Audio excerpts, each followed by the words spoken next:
Hai teman-teman semuanya, kembali lagi bersama saya di channel Ikarismai. Pada hari ini kita akan membahas latihan soal sumatif akhir semester 1 mata pelajaran Bahasa Indonesia kelas 5 SD Kurikulum Merdeka. Bagi teman-teman yang baru saja bergabung di channel ini, jangan lupa ya untuk like, share, and subscribe supaya channel ini semakin berkembang. Oke teman-teman, ini nanti ada 3 soal atau 3 kelompok soal, yaitu yang pertama adalah soal pilihan ganda, itu ada 10 soal ya teman-teman. Mari kita bahas satu persatu. Nomor 1, puisi yang setiap awal barisnya dibentuk dari rangkaian huruf yang memberi makna atau pesan puisi disebut dengan apa teman-teman? Akrostik, antonim, pantun, atau sinonim? Ya, betul sekali. Jawabannya adalah A, akrostik. Lalu soal yang nomor 2, Jessica suka bercanda dengan temannya. Mereka menyukainya karena Jessica anak yang apa teman-teman? Pemalaskah, pemarah, periang, atau penakut? Ini, kata kuncinya adalah suka bercanda. Maka jawabannya apa teman-teman? Ya, jawabannya adalah C, periang. Nomor 3, majas yang melebih-lebihkan untuk menekankan maksudnya disebut dengan majas titik-titik. Hiperbola, ironi, personifikasi, atau metafora teman-teman. Ya, kalau melebih-lebihkan itu jelas majas hiperbola. Lalu soal yang nomor 4. Ini ada 4 ya teman-teman. Yang pertama ada menggali ide, 2 menulis teks, 3 membuat revisi, 4 membuat kerangka. Urutan langkah dalam membuat tulisan adalah apa teman-teman? Yang pertama itu jelas ya, menggali ide, lalu setelah kita dapat idenya, apa yang harus kita lakukan? Ya, betul sekali. Kita harus membuat kerangka teman-teman. Setelah kerangkanya jadi, baru kita bisa menulis teks, lalu kita akan membuat revisi. Maka urutannya adalah berapa teman-teman? Ya, betul. Urutannya adalah 1, 4, 2, kemudian 3. Soal yang nomor 5, di bawah ini penulisan yang tepat untuk waktu dan tempat penulisan surat adalah apa yang mana? A, B, C, atau D teman-teman? Ya, betul sekali. Jawabannya adalah B. Jadi yang pertama, Wonogiri ini menunjukkan tempat ya teman-teman, atau daerah, maka harus ditulis dengan huruf besar karena nama kota.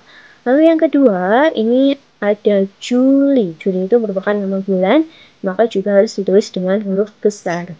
Dan setelah penulisan nama tempat, itu harus diberi tanda koma ya teman-teman. Oke, sampai sini paham? Baik, kita lanjutkan ke soal yang nomor 6. Hai Mia, bagaimana kabarmu? Baik-baik saja bukan? Kalimat di atas biasanya terdapat di surat pribadi bagian titik-titik.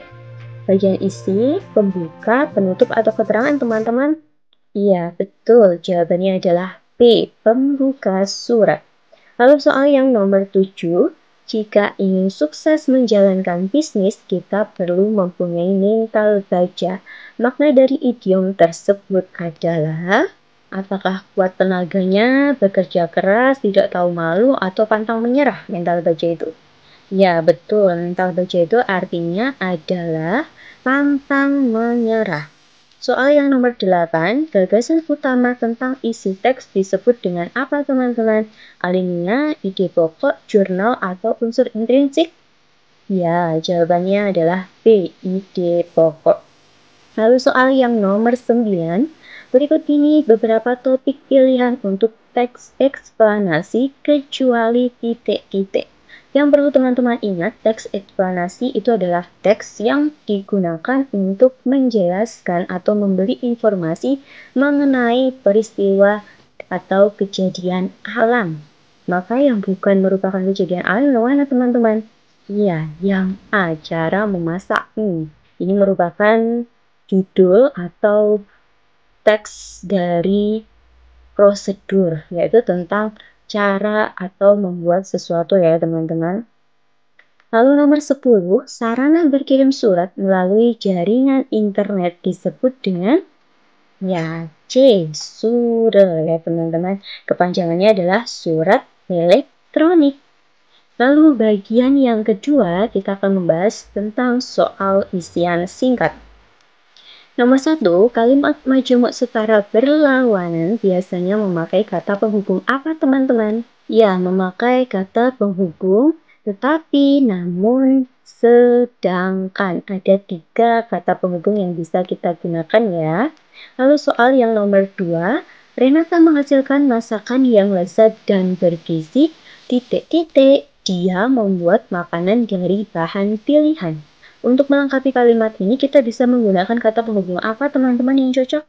Ya, betul. Kita bisa menggunakan karena. Lalu soal yang nomor 3, kalimat yang mengutarakan kembali isi perkataan pembicara dalam bentuk kalimat berita disebut dengan apa? Ya, disebut dengan kalimat tidak langsung. Lalu soal yang nomor 4, wih, ombak menyapu pasir pantai, meraba jari-jari kakiku. Kalimat tersebut menggunakan majas apa teman-teman? Yang mengumpamakan benda itu memiliki sifat seperti manusia. Merupakan majas? Ya, personifikasi. Lalu soal yang nomor 5, kegemaran yang sering dilakukan untuk kesenangan disebut dengan hobi ya teman-teman. Lalu kita lanjutkan soal yang nomor 6. Informasi praktis tentang cara membuat atau melakukan sesuatu hal tertentu disebut dengan apa? Ya, namanya adalah tutorial. Lalu soal nomor 7, wawancara adalah proses tanya jawab antara pewawancara dengan siapa teman-teman? Ya, dengan narasumber atau orang yang bertugas untuk menyampaikan informasi. Lalu yang nomor 8, teks yang tujuannya memberikan informasi tentang suatu hal kepada pembaca disebut dengan teks apa teman-teman? Ya, teks deskripsi. Soal nomor 9, hal atau keadaan peristiwa yang merupakan kenyataan dan benar-benar terjadi disebut dengan fakta. Lalu soal yang nomor 10, tulisan yang berisi penjelasan informasi mengenai kejadian alam, misalnya gerhana bulan, tsunami, atau pelangi disebut dengan teks eksplanasi. Oke teman-teman, sekarang kita lanjutkan ke soal esai ya. Yang pertama, tuliskan 3 contoh kata sifat dengan imbuhan pe sebelum dan setelah mendapat imbuhan. Ini contohnya ada malas mendapat imbuhan pe menjadi pemalas. Lalu sabar mendapat imbuhan pe jadi penyabar. Dan tolong mendapat imbuhan pe jadi penolong. Soal yang nomor 2, sebutkan apa saja unsur intrinsik dalam cerita. Unsur intrinsik ini ada tema, alur atau plot, latar, tokoh, amanat, sudut pandang, dan gaya bahasa teman-teman. Sementara soal yang nomor 3, tuliskan unsur-unsur surat pribadi secara urut. Itu ada tempat dan tanggal penulisan surat, lalu nama dan alamat penerima surat, salam pembuka, isi surat, salam penutup, dan nama pengirim surat. Oke, untuk soal yang nomor 4, ini di mana saja kita dapat menemukan ide pokok sebuah paragraf teman-teman? Ya, betul sekali. Ide pokok itu bisa pada kalimat awal, akhir, ataupun tengah paragraf ya.